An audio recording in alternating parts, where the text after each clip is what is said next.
Sanibonani igama lami u-Amahle Buthelezi. Sanibonani igama lami Anele wakandani. Usuku lanamhlanje lubaluleke kakhulu kimi ngoba ngigcina ubuntombami. Futhi lisho ukuthi ngiqhubeke ngiphathe kahle. Okay, igama lami nguNgqobo Sanelisiwe ngiqhamuka Olundi. Igama lami nguNomvelo Zulu ngisuka eMpangeni. Okay, usuku lanamhlanje ilapho khona amatshitshi esuke ebuthene la enyokeni njalo minyaka yonke ukuzobungaza ubuntombi bawo. Sithanda ukubonga isilo ngokuthi sisigqugqumezele ukuthi sigcine ubuntombi bethu. Sanibonani igama lami uBumbali wakwaDwebu. Ngiqhamuka eXopo eHerigwal esigodini sakaNkosi uMjoli kaNokweja.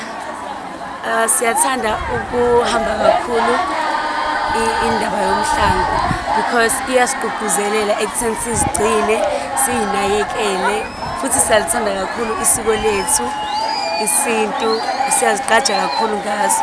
So siyasenza ukuthi sisikhuthaze futhi nabazali bethu beyiqhenye ngathi.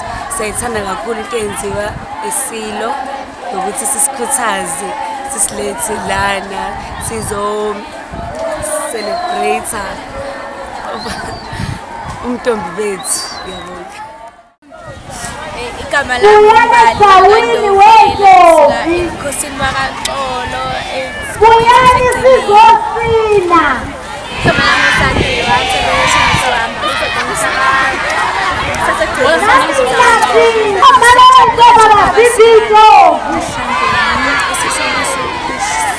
Buyani weNdlovu.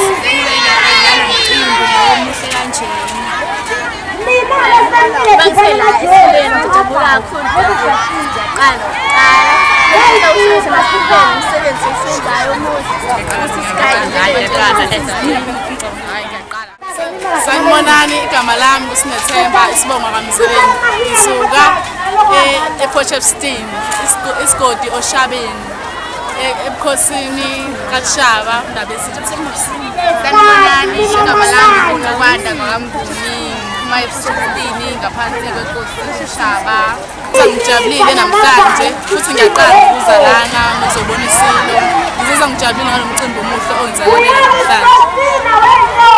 Ngiyajabula kakhulu namhlanje ngoba ngifikile lana kumnandi usuku lami ngi-enjoyile ngifisa inkosi ingikhulise nje ngigcine nami ngize ngiqede esikoleni ngise nje ngiphethe njengale ndlela. Igama uMbali Omama beNdlovu abazizitho.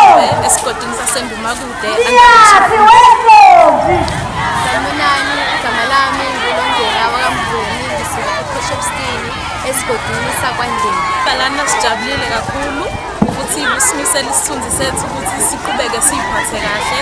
Sifisa ukuthi uChief aqhubeke asibize njalo khona sogqugquzeleka ukuthi siyiphathe kahle njalo. Atshintsha jabulile. Ngifisa ukuthi Asebenzela. ikwazi ukuthi iqhubeke njalo Atshintsha jabulile.